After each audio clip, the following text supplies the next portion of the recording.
Hello friends, स्वागत है आपका हमारे यूट्यूब चैनल जीके ट्रैकर पे। देखिए फ्रेंड, जो हमारी सीरीज़ थी लूसेंट जीके वन लाइनर की, आज हमारा उसका 6वां पार्ट है और इसके अंदर भी हम 50 महत्वपूर्ण वन लाइनर को कवर करने वाले हैं एक्स्ट्रा फैक्ट के साथ, ताकि आपके जो ये 50 क्वेश्चंस हैं इनके साथ आपके जो अतिरिक्त क्वेश्चंस हैं वो भी कवर हो जाएँ और एक टॉपिक से, एक क्वेश्चन से कितने क्वेश्चन बन सकते हैं वो सारे आपके यहाँ पर कवर हो जाएँ। ये हमारा 6वां पार्ट है और अगर आपने अभी तक इस सीरीज़ के जो प्रीवियस 5 पार्ट हैं उनको नहीं देखा है तो आप जाके उनको प्लेलिस्ट में देख सकते हैं। टॉप 2100 क्वेश्चंस हैं और इन 2100 क्वेश्चंस में पूरी लूसेंट आपकी यहाँ पर कवर हो जाएगी। तो चलिए वीडियो को स्टार्ट करते हैं। वीडियो को एंड तक ज़रूर देखिएगा और आपको वीडियो के एंड में पता चलेगा कि आपको कितनी नॉलेज यहाँ पर इस वीडियो से मिली है। काफ़ी अच्छे क्वेश्चंस इसके अंदर मैंने रखे हैं। चलिए वीडियो स्टार्ट करते हैं। सबसे पहला वो जो क्वेश्चन है हमारा ये है कि अभिलेखों के अध्ययन को क्या कहा जाता है। देखिए, जो अभिलेख होते हैं इनके अध्ययन को एपिग्राफी कहा जाता है और कई बार ऐसा प्रश्न बनता है कि भारत में अभिलेखों का प्रचलन किसने शुरू किया था। तो ये शुरू किया था जो मौर्य वंश का प्रतापी राजा था अशोक, इसने। ठीक है, तो अशोक ने जो अभिलेख हैं इनका प्रचलन भारत में शुरू किया था। ठीक है, दूसरा प्रश्न है, सिंधु घाटी सभ्यता का भारत में स्थित सबसे बड़ा स्थल कौन सा है। देखिए, सिंधु घाटी सभ्यता जो है इसका सबसे बड़ा जो स्थल है भारत के अंदर, ठीक है, वो है राखीगढ़ी। कहाँ है ये स्थित है हरियाणा में, घग्गर नदी के तट पर। ठीक है, और इसकी खोज किसने करी थी? सूरजभान ने 1963 में। तो देखिए, दो प्रश्न यहाँ से बनते हैं आपके। पहला कि भारत में स्थित सबसे बड़ा स्थल है राखीगढ़ी, कहाँ स्थित है? हरियाणा में और घग्गर नदी के तट पर। दोनों में से कुछ भी पूछा जा सकता है, नदी भी पूछी जा सकती है और राज्य भी। खोज कब करी गई और किसने करी गई? इसके अलावा जो एक और मोस्ट इंपॉर्टेंट क्वेश्चन है कि सिंधु सभ्यता का सबसे बड़ा स्थल कौन सा है ओवरऑल। अगर हम ओवरऑल की बात करें तो वो है मोहनजोदड़ो। ठीक है, लेकिन मोहनजोदड़ो वर्तमान में पाकिस्तान में आता है और हमने पूछा था केवल भारत का। ठीक है, तो ये आपको ध्यान में रखना है। अगर सिंधु सभ्यता का सबसे बड़ा स्थल पूछेगा तो वो मोहनजोदड़ो है, लेकिन अगर भारत में सबसे बड़ा पूछेगा तो वो फिर राखीगढ़ी है। ठीक है, तीसरा प्रश्न है आज का, किस उपनिषद में यज्ञ की तुलना टूटी हुई नाव से की गई है? टूटी हुई नाव या टूटी फूटी नाव से की गई है, तो यज्ञ की तुलना टूटी हुई नाव से मुंडको उपनिषद में की गई है। ठीक है, प्रश्न बनता है कौन से उपनिषद में यज्ञ की तुलना की गई है टूटी नाव से? ठीक है, तो वो है मुंडको उपनिषद और इसी उपनिषद से जो भारत का आदर्श वाक्य है सत्यमेव जयते, वो इसी उपनिषद से लिया गया है। तो ये भी पेपर में प्रश्न बनता है कि भारत का जो आदर्श वाक्य है सत्यमेव जयते किस उपनिषद से लिया गया है? मुंडको उपनिषद। ठीक है, अगला है, किन शासकों की मुद्रा पर एक साथ शिव एवं नंदी का अंकन प्राप्त होता है? तो शिवजी और जो उनके वाहक हैं नंदी, ठीक है, तो इनका एक साथ चित्र प्राप्त होता है जो कुषाण वंश की मुद्राएं हैं उन पर। ठीक है, हमने प्रीवियस वीडियो में बात करी थी भारत में सबसे ज़्यादा सोने के सिक्के किसने जारी किए, सबसे पहले किसने किए और सबसे शुद्ध किसने किए। कमेंट करके आप मुझे ज़रूर बताएंगे। ठीक है फ्रेंड्स, पिछले ही वीडियो में हमने इनको बात करी है।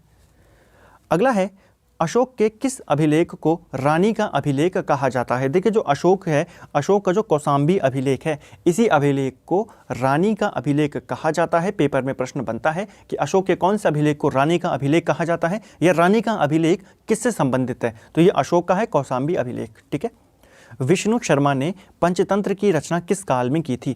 देखिए, पंचतंत्र बहुत ही इंपॉर्टेंट ये ग्रंथ है और काफ़ी ज़्यादा प्रसिद्ध है पूरे विश्व में और इसकी रचना करी थी विष्णु शर्मा ने। ये भी एक काफ़ी इंपॉर्टेंट फैक्ट है। ठीक है, किसने रचना करी थी? विष्णु शर्मा ने। कब करी थी ये हम पूछ रहे हैं, तो उन्होंने इसकी रचना गुप्त काल में करी थी। ठीक है, गुप्त काल में। अब देखिए, भाषा अगर पूछ ली जाए किस में इन्होंने पंचतंत्र लिखा था, तो इन्होंने संस्कृत में लिखा है। ठीक है, पंचतंत्र इन्होंने किस भाषा में लिखा? संस्कृत में लिखा है। कितने भागों में बांटा है? तो पंचतंत्र को 5 भागों में बांटा गया है। कौन कौन से हैं? देखिए, ये क्या पता डिटेल में तो इतना ना पूछे कि कौन कौन से भेद हैं, लेकिन आपको पूछेगा मेनली कि कितने भाग हैं। तो 5 हैं, नाम आप लिख सकते हैं। मित्र भेद, ठीक है, मित्र लाभ, संधि विग्रह, लब्ध प्राणच और अपरीक्षा कारित्व, ये 5 भागों में बांटा गया है पंचतंत्र को। और इसके रचयिता कौन है? विष्णु शर्मा। संस्कृत में लिखा है और गुप्त काल में लिखा है। अगला है, चोल प्रशासन की मुख्य व्यवस्था क्या थी? तो जो चोल राजा थे इनके प्रशासन की जो मुख्य व्यवस्था थी, मुख्य विशेषता थी, वो क्या थी? स्थानीय स्वशासन। ठीक है, आप इसको थोड़ा सा करेक्ट कर लेना क्वेश्चन को कि चोल प्रकाशन की मुख्य विशेषता क्या थी। ठीक है, मुख्य विशेषता क्या थी? वो थी स्थानीय स्वशासन। या फिर ये ऐसे भी पूछा जा सकता है, स्थानीय स्वशासन किस वंश की मुख्य वो थी विशेषता थी वो थी चोलों की। ठीक है, अकबर द्वारा जजिया कर कब समाप्त किया गया था? देखिए आपको पता है जब मुगल काल आता है, मुगल वंश स्थापित होता है बाबर के द्वारा 1526 में, उसके बाद जब अकबर राजा बनता है तो वो जजिया कर जो कि ब्राह्मणों से लिया जाने वाला, जो हिंदुओं से लिया जाने वाला एक धार्मिक कर था, उसको बंद कर देता है। कब करता है? 1564 में। लेकिन 1679 में क्या आता है? औरंगजेब, और औरंगजेब जजिया कर को दोबारा से लगा देता है। ठीक है, तो ये आपको ध्यान रखना है, बंद किसने किया था? अकबर ने, और शुरू किसने किया? दोबारा से औरंगजेब ने।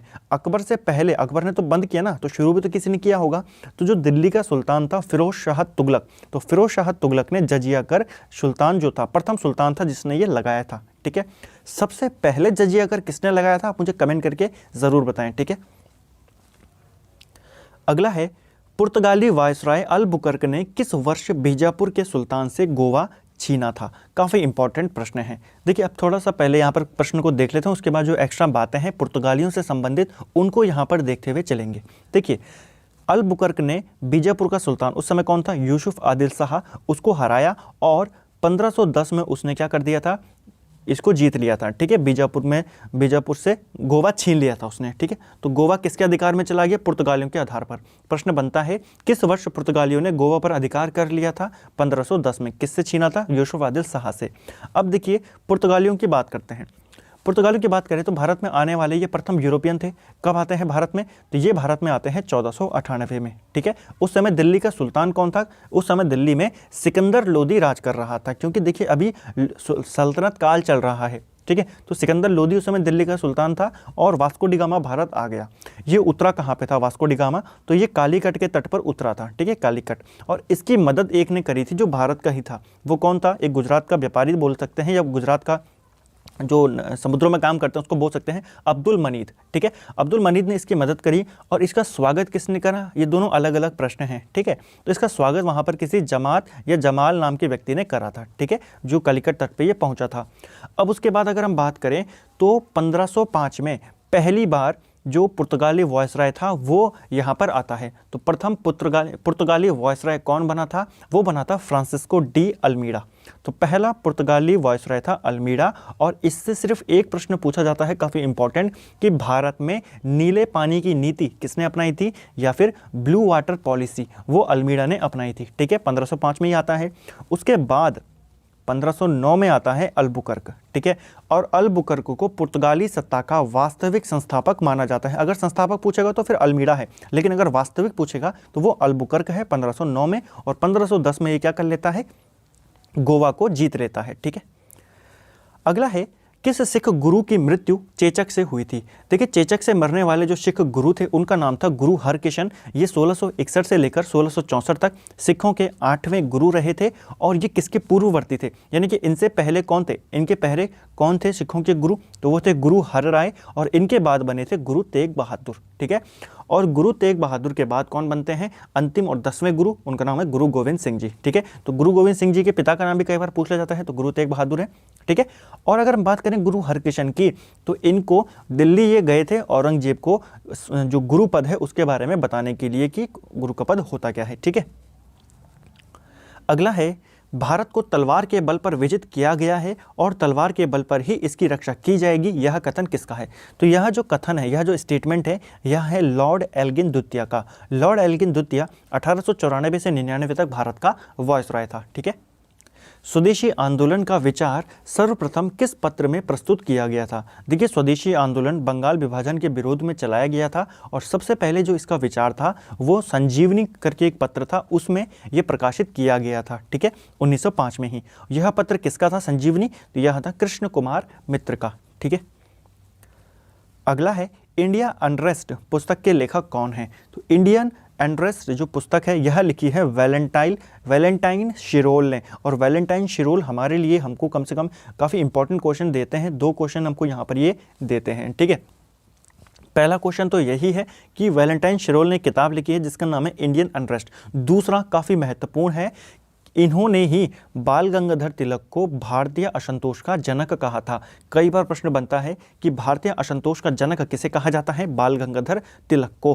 किसने कहा था? अगर ये पूछा जाएगा तो वैलेंटाइन शिरोल ने ही कहा था बाल गंगाधर तिलक को। ठीक है, बाद में जो तिलक थे उन्होंने इसके ऊपर मानहानि का दावा भी ठोका था। ठीक है, तो प्रश्न बन सकता है तिलक ने, बाल गंगाधर तिलक ने किसके ऊपर मानहानि का केस ठोका था? वैलेंटाइन शिरोल के ऊपर। ठीक है, चलिए अगला है, पृथ्वी के औसत व्यास की गणना सर्वप्रथम किसने की थी? तो पृथ्वी का जो एवरेज डायमीटर है, एवरेज व्यास है, उसकी गणना सबसे पहले इराटोस्थनीज ने करी थी। और उसने क्या मापा था? उसने मापा कि जो पृथ्वी का जो औसत व्यास है वो 12,742 वर्ग किलोमीटर है। ठीक है, विश्व का सर्वाधिक ऊंचाई पर स्थित सक्रिय ज्वालामुखी कौन सा है, यानी कि सबसे ऊंचाई पर स्थित एक्टिव वॉल्केनो कौन सा है? तो एक्टिव वॉल्केनो है ओजेस डेल सलाडो। और ये कहाँ स्थित है? तो यह अर्जेंटीना और चिली की सीमा पर स्थित है। ठीक है, अर्जेंटीना और चिली कौन से महाद्वीप में आते हैं? कमेंट करके आप मुझे जरूर बताएंगे। ठीक है, उत्तरी अमेरिका के देश हैं या दक्षिणी अमेरिका के देश हैं? ठीक है, इनके सीमा पर स्थित है ओजेस डेल सलाडो।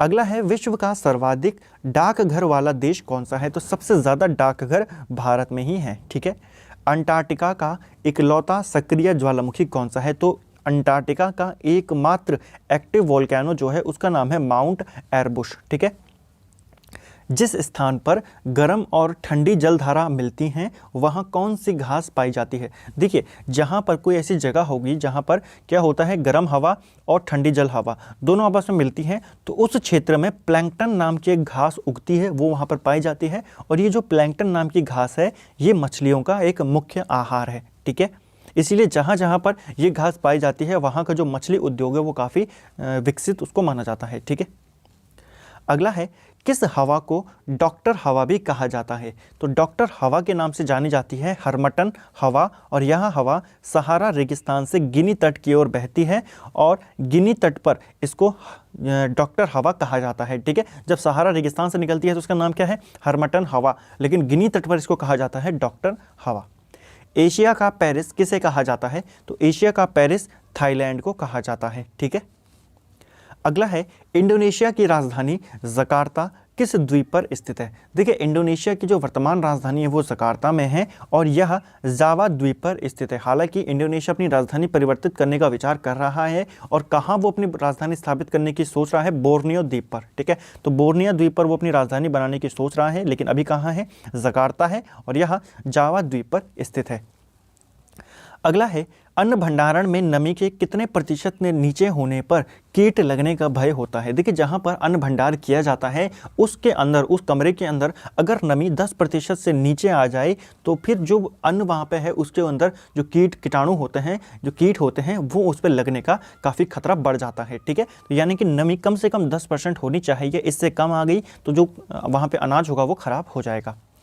अगला है, अंग्रेज़ों द्वारा 0 माइल स्टोन कहाँ स्थापित किया गया था? देखिए, अंग्रेज़ों ने 0 माइल स्टोन नागपुर में स्थापित किया था। ठीक है फ्रेंड्स, वीडियो अच्छा लग रहा है तो वीडियो को ज़रूर लाइक करें, अपना कमेंट करें कि आपको क्या यहाँ पर आप जो क्वेश्चन यहाँ पे पूछे जा रहे हैं उनको ज़रूर कमेंट करें, अपने जवाब ज़रूर दें। ठीक है फ्रेंड्स, और सीरीज़ आपको कैसे लग रही है अपना फीडबैक भी आप दे सकते हैं कमेंट करके, और ज़्यादा से ज़्यादा वीडियो को शेयर ज़रूर करें। आने वाले टाइम पर बहुत सारी अच्छी सीरीज़ चैनल पर आने वाली हैं, बहुत सारे अच्छे वीडियोज़ आने वाले हैं, बस आप ऐसे ही सपोर्ट करते रहें और शेयर करते रहें।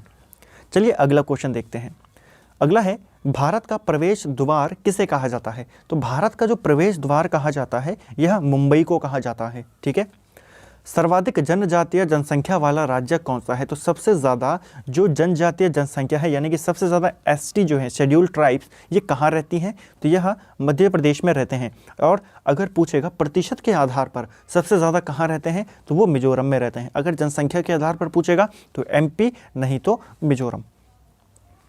अगला है, वर्ष 1945 में किसके द्वारा पीपुल्स प्लान, जिसको जन योजना भी कहते हैं, बनाई गई थी? तो देखिए, जो जन योजना है या पीपुल प्लान्स है, ये बनाया था एमएन रॉय ने 1945 में। अगला है, भारत में आर्थिक सर्वेक्षण किसके द्वारा प्रकाशित किया जाता है? तो देखिए, जब बजट पेश होने वाला होता है उससे 1-2 दिन पहले ही आर्थिक सर्वेक्षण पेश किया जाता है वित्त मंत्रालय के द्वारा। ठीक है, वित्त मंत्री के द्वारा। अगला है, किस आयोग ने केंद्रीय बैंक के रूप में आरबीआई की संस्तुति की थी, यानी कि सिफारिश की थी। तो यह कौन सा आयोग था? वो था हिल्टन यंग आयोग। ठीक है, तो हिल्टन यंग आयोग की सिफारिश पर ही आरबीआई का गठन किया गया था। ठीक है, कब किया गया था कमेंट करके मुझे जरूर बताएं। अगला है, भारत का सबसे कम सिंचित क्षेत्रफल वाला राज्य कौन सा है? तो कौन सा ऐसा राज्य है जहां पर जो सिंचित क्षेत्रफल है वो सबसे कम है? तो वो है असम। सर्वाधिक पूछेगा उत्तर प्रदेश। शेयर बाजार के बाहर होने वाले सभी व्यापार को क्या कहा जाता है? तो शेयर मार्केट के बाहर जितना भी व्यापार होता है उसे कर्ब डीलिंग कहा जाता है। ठीक है, तो शेयर मार्केट के बाहर जितना भी व्यापार किया जाता है उसे क्रैब डीलिंग या कर्ब डीलिंग कहते हैं। ठीक है, अगला है, ईस्ट इंडिया कंपनी को औपचारिक रूप से कब भंग किया गया था? देखिए, आपको पता है ईस्ट इंडिया कंपनी के हाथों से शासन जो था वो 1858 में छीनकर ब्रिटिश क्राउन को दे दिया जाता है और औपचारिक रूप से ईस्ट इंडिया कंपनी को 1 जनवरी 1884 को बंद कर दिया जाता है। ठीक है, तो औपचारिक रूप से ईस्ट इंडिया कंपनी कब बंद की गई? 1884 में, और अधिनियम आया था 1873 में। देखिए, ये अधिनियम क्या था?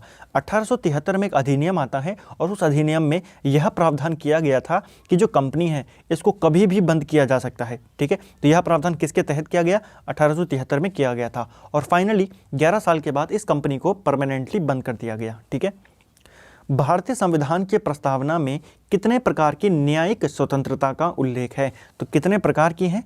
3 प्रकार की न्यायिक स्वतंत्रता है। कौन कौन सी? सामाजिक न्याय, आर्थिक न्याय और राजनीतिक न्याय। ठीक है, कई बार आपको प्रश्न बन जाता है, एक और ऑप्शन दे देगा कानूनी न्याय, तो कानूनी न्याय का ऑप्शन वहां पर नहीं है। 3 प्रकार के न्याय का ऑप्शन है वहां पर। ठीक है, सुविधाएं हैं, कौन कौन सी हैं? सामाजिक, आर्थिक और राजनीतिक। अगला है, समान सिविल संहिता का उल्लेख किस अनुच्छेद में है? तो यानी कि कॉमन सिविल कोड की बात हो रही है, यूनिफॉर्म सिविल कोड की बात। ठीक है, तो यूनिफॉर्म सिविल कोड भारत के संविधान के किस अनुच्छेद में है? तो यह आर्टिकल 44 में है। और अगर भाग पूछेगा कौन से भाग में है, तो भाग 4 है। तो दोनों जगह 4-4 ही हैं, ये आपको ध्यान में रखना है। ठीक है, अगला है, अविश्वास प्रस्ताव द्वारा हटाए गए प्रथम प्रधानमंत्री कौन थे? तो पहले प्रधानमंत्री कौन थे जिनको अविश्वास प्रस्ताव के द्वारा हटाया गया था? वो थे विश्वनाथ प्रताप सिंह। वीपी सिंह भारत के प्रथम प्रधानमंत्री थे जिनको जो अविश्वास प्रस्ताव आता है उसके द्वारा उनको हटाया गया था। ठीक है, यह 1989 से 1990 1 साल के लिए भारत के प्रधानमंत्री थे। और एक और चीज़ आपको ध्यान रखनी है, जो अविश्वास प्रस्ताव होता है यह केवल लोकसभा में ही पेश किया जा सकता है, राज्यसभा में इसको पेश नहीं किया जाता। ठीक है, अगला है, प्रथम लोकसभा के उपाध्यक्ष कौन थे? देखिए, जो पहली लोकसभा थी भारत की, स्वतंत्र भारत की, उसके जो उपाध्यक्ष थे उनका नाम था अनंत शायनम अयंगर। ठीक है, और अगर अध्यक्ष की बात पूछेगा तो गणेश वासुदेव मावलंकर, यानी कि जीवी मावलंकर, ये भारत की लोकसभा के प्रथम अध्यक्ष थे। और प्रथम उपाध्यक्ष कौन थे? अनंतशयम अयंगर। वर्तमान में उपाध्यक्ष कौन है और अध्यक्ष कौन है? कमेंट करके आप मुझे जरूर बताएंगे लोकसभा के। ठीक है, अगर उपाध्यक्ष हैं कौन है और अध्यक्ष कौन है? ठीक है, किसी राज्य में विधान परिषद की समाप्ति एवं स्थापना किस अनुच्छेद के तहत की जाती है? देखिए, विधान परिषद जो होता है यह कंपलसरी नहीं है कि आपके राज्य के अंदर होनी ही चाहिए। ठीक है, लेकिन अगर कोई राज्य अपने राज्य के अंदर विधान परिषद का गठन करना चाहता है या कोई राज्य जिसके अंदर पहले से विधान परिषद है उसको खत्म करना चाहता है तो उसके लिए आर्टिकल 169 का यूज़ किया जाता है। ठीक है, किसने राष्ट्रीय विकास परिषद को सुपर कैबिनेट की संज्ञा दी थी? तो राष्ट्रीय विकास परिषद को सुपर कैबिनेट किसने कहा था? तो के सथानम ने राष्ट्रीय जो विकास परिषद है इसको सुपर कैबिनेट कहा था। ठीक है, अगर हम बात करें राष्ट्रीय विकास परिषद की तो इसकी स्थापना 6 अगस्त 1952 को की जाती है। अगला है, पंचायती राज व्यवस्था में सुधार हेतु बलवंत राय मेहता समिति का गठन कब किया गया? देखिए, बलवंत राय मेहता समिति पंचायती राज के लिए बनाई गई ये पहली समिति थी और इसका गठन 1957 में किया गया था। ठीक है, और जो वर्तमान में त्रिस्तरीय होता है ना पंचायती राज, तो वो इसी समिति की सिफारिश पर किया गया था। ठीक है, त्रिस्तरीय। पंचायती राज के लिए और भी अलग अलग समितियां बनाई गई, जैसे एक अशोक मेहता समिति बनाई गई 1977 में। इनको देखिए, इनका क्रम लगाने के लिए आता है एग्जाम में। ठीक है, तो अशोक मेहता समिति 1977 में बनी। PV राय समिति ये 1985 में बनी और काफ़ी इंपॉर्टेंट है LM सिंघवी समिति ये 1986 में बनी। आपको पता है 73वें संविधान संशोधन के द्वारा 1993 में पंचायती राज को क्या दिया गया? संवैधानिक दर्जा दिया गया इसी समिति की सिफारिश पर। ठीक है, समिति की सिफारिश कौन सी थी? वो थी 1986 की LM सिंघवी समिति। ठीक है, अगला है, किसी राजनीतिक दल के प्रमुख सदस्यों की बैठक को क्या कहा जाता है? तो देखिए, कोई भी जो पॉलिटिकल पार्टी है उसके जो प्रमुख नेता होते हैं या प्रमुख सदस्य होते हैं, ठीक है, तो उस बैठक को कहा जाता है काकस, ठीक है। तो ये आपको ध्यान रखना है, जो पॉलिटी की शब्दावली होती है वहाँ से भी पेपर में प्रश्न बनते हैं, ठीक है। किस अनुच्छेद के तहत यहाँ पर होगा, ठीक है, तो किस अनुच्छेद के तहत अनुसूचित जातियों एवं जनजातियों को विधानसभा में आरक्षण प्राप्त है? तो जो SC एंड ST हैं उनके लिए लोकसभा और विधानसभा के अंदर आरक्षण है। कौन से अनुच्छेद के तहत है? तो आर्टिकल 332 के तहत विधानसभा में और लोकसभा में आर्टिकल 330 के तहत उनको आरक्षण यहाँ पर प्राप्त है। अगला है, ट्रांसफार्मर का आविष्कार किसने किया था? ट्रांसफार्मर का आविष्कार जो होता है यह माइकल फैराडे ने 1831 में किया था, ठीक है। अगला है, अम्लीय वर्षा का pH मान कितना होता है? देखिए, अगर जो बारिश हो रही है और उसका pH मान 5.6 से कम हो जाए तो वह बारिश कौन सी बारिश होती है? अम्लीय बारिश होती है, ठीक है, एसिड रेन होती है। पृथ्वी के केंद्रीय भाग में सर्वाधिक पाया जाता है? तो पृथ्वी का जो कोर होता है, ठीक है, कोर में सबसे ज़्यादा पाया जाता है निकल और दूसरे नंबर पे आता है आयरन यानी कि लोहा। अगला है, एल्फ्रेड नोबल ने डायनामाइट का आविष्कार कब किया था? तो देखिए, डायनामाइट का जो आविष्कार किया था ये एल्फ्रेड नोबल ने किया था 1867 में, ठीक है, और बाद में फिर एल्फ्रेड नोबल के नाम पर नोबेल पुरस्कार दिए गए थे, ठीक है। किस उपग्रह द्वारा लाइका कुत्ते को अंतरिक्ष में भेजा गया था? देखिए, दो इंपॉर्टेंट प्रश्न है। पहला, अंतरिक्ष में भेजा गया सबसे पहला प्राणी कौन था? वो था कुत्ता। कौन सा कुत्ता था? नाम क्या था उसका? लाइका, ठीक है। किसने भेजा था इसको? तो उस समय जो सोवियत संघ था, USSR, इसने भेजा था 1957 में, ठीक है, 3 नवंबर 1957 को। और जिस यान से भेजा था, जिस जो उपग्रह था उससे भेजा था, जिस सैटेलाइट के थ्रू, उसका नाम था स्पुतनिक द्वितीय, ठीक है। अगला है, हिंदुस्तान एरोनॉटिक्स लिमिटेड का मुख्यालय कहाँ स्थित है? तो हिंदुस्तान एरोनॉटिक्स लिमिटेड यानी कि HAL की बात हो रही है। इसका जो हेडक्वार्टर है वो बंगलुरु में है। 1964 में इसकी स्थापना की गई थी। 7 प्रमुख सागर तैरकर पार करने वाली प्रथम भारतीय महिला कौन है? तो उनका नाम है बुला चौधरी। अगला है, संयुक्त राष्ट्र की आर्थिक एवं सामाजिक परिषद में कितने सदस्य हैं? देखिए, आपको पता है जो यूनाइटेड नेशन है इसके प्रमुख 6 अंग हैं, उन्हीं में से एक अंग है आर्थिक एवं सामाजिक परिषद, ठीक है। सुरक्षा परिषद भी है, UN का अंग है, ठीक है। तो ये सारे इसके अंग हैं 6। अब उनमें से जो एक परिषद है आर्थिक एवं सामाजिक परिषद, इसमें कुल सदस्यों की संख्या है 54। ये भी कई बार पेपर में पूछा जाता है। और इसके अंदर एक जो सदस्य होता है उसका कार्यकाल 3 वर्ष का होता है, ठीक है। और जो यूनिसेफ संस्था है, ठीक है, यूनिसेफ, वो इसी के तहत काम करता है, ठीक है। तो ये भी आपको ध्यान रखना है, जो यूनिसेफ है वो सामाजिक, आर्थिक एवं सामाजिक परिषद के अंतर्गत ही कार्य करता है, ठीक है।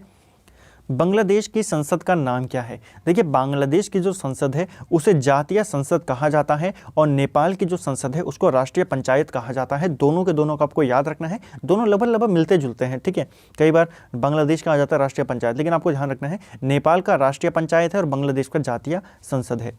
अंतिम प्रश्न देखते हैं, इंटरपोल का मुख्यालय कहाँ स्थित है? इंटरपोल यानी कि इंटरनेशनल पुलिस, तो इसका मुख्यालय जो है यह पेरिस में स्थित है। पेरिस यानी कि फ्रांस में इसका मुख्यालय स्थित है। हालांकि कहीं पर लायन भी इसका मुख्यालय दिया गया है, लायन भी फ्रांस में आता है, ठीक है। तो लियोन या फिर पेरिस, ज़्यादातर पेरिस है, लूसेंट में पेरिस दिया गया है, और जो किरण पब्लिकेशन है वहाँ पर लायन दिया गया है, नेट में भी लायन ही बताता है, ठीक है। इसकी स्थापना कब हुई थी? तो इंटरपोल की स्थापना 1923 में हुई थी। कहाँ पर हुई थी इसकी स्थापना? ऑस्ट्रिया की राजधानी वियना के अंदर इसकी स्थापना होती है, ठीक है, वियना में। तो ये आपको ध्यान में रखना है। तो फ्रेंड्स, ये था हमारा लूसेंट जीके 1 लाइनर सीरीज़ का हमारा था 6वां पार्ट। उम्मीद करता हूँ आपको क्वेश्चन अच्छे लगे होंगे। अपने दोस्तों के साथ शेयर कीजिए, वीडियो को लाइक कीजिए, अपना कमेंट कीजिए। जो क्वेश्चन यहाँ पर मैंने पूछे हैं सभी कमेंट्स कीजिए। और आने वाले टाइम के लिए जितने भी अच्छे वीडियोज़ यहाँ पर आने वाली हैं, अगर आप अच्छे से सपोर्ट करेंगे तो काफ़ी अच्छा लगता है देखकर, और फिर और ज़्यादा वीडियोज़ यहाँ पर डालने का और भी ज़्यादा मोटिवेशन वो मिलता है। तो रिक्वेस्ट करता हूँ, उम्मीद करता हूँ आप इसको ज़रूर शेयर करेंगे और लाइक करेंगे। Thank you friends.